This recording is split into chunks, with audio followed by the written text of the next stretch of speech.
In order to assess the performance of communication protocols at the data link layer, we start with the fundamental and the underlying stop and wait protocol.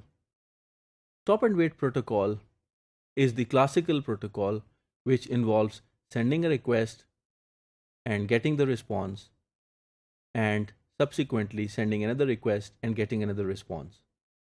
In this module, we shall look at the stop and wait operation that is of course inefficient, which led us to the pipelining protocols. However, the stop and wait protocol is still widely used in certain environments. We'd look at its correctness if we incorporate acknowledgements for unnumbered frames, and then frames are numbered but the acknowledgements are not numbered. And we'd look at the performance using sequence numbers. The references that I've chosen are Performance Analysis of the Selective Repeat ARQ Protocol and the Classical Book of Data Networks by Bertsikis and Gallagher.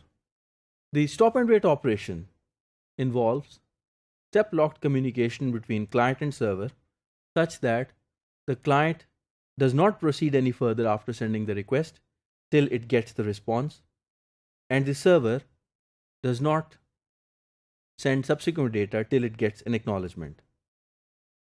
Most of the servers, whether it's a web server or file transfer, are based upon it. Of course, the enhancement naturally is pipelining, which is supported and implemented in modern day servers. Let's look at the scenario in which we have unnumbered packets.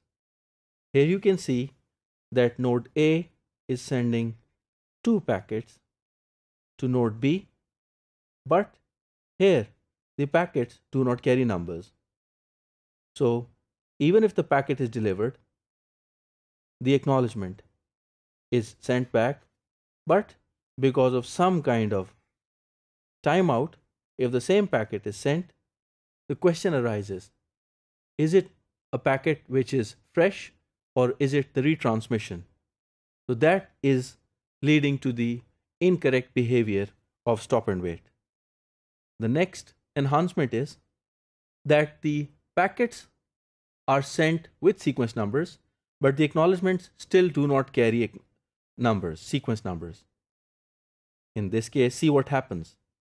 When node A sends sequence number 0 and node B receives it correctly and generates the acknowledgement, but somehow if node A has been programmed with early timeout, it is going to send the same sequence number.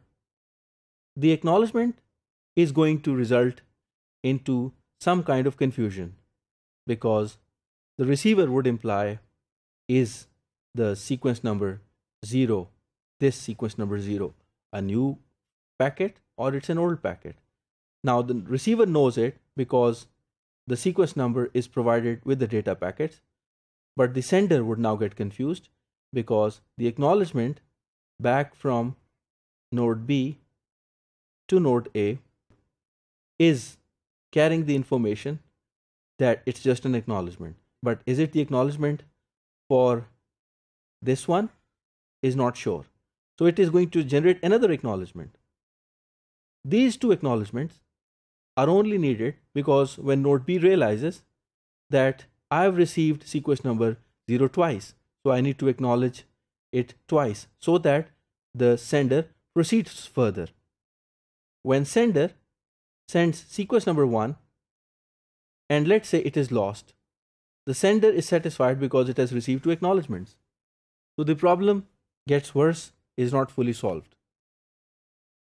Let's see how the problem gets solved.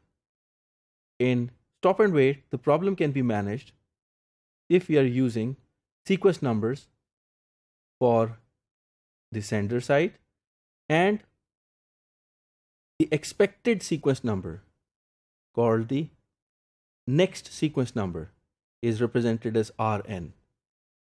See what happens. When sequence number 0 as data is sent, the next expected sequence number 1 is sent. Let's say there has been an early timeout. So sequence number 0 is sent again.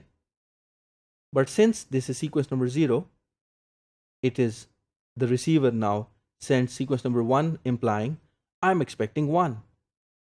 So the sender would understand, and sequence number 1, when it is delivered, then the next expected sequence number 2 is sent to the sender. In this way, we see that the confusion is managed.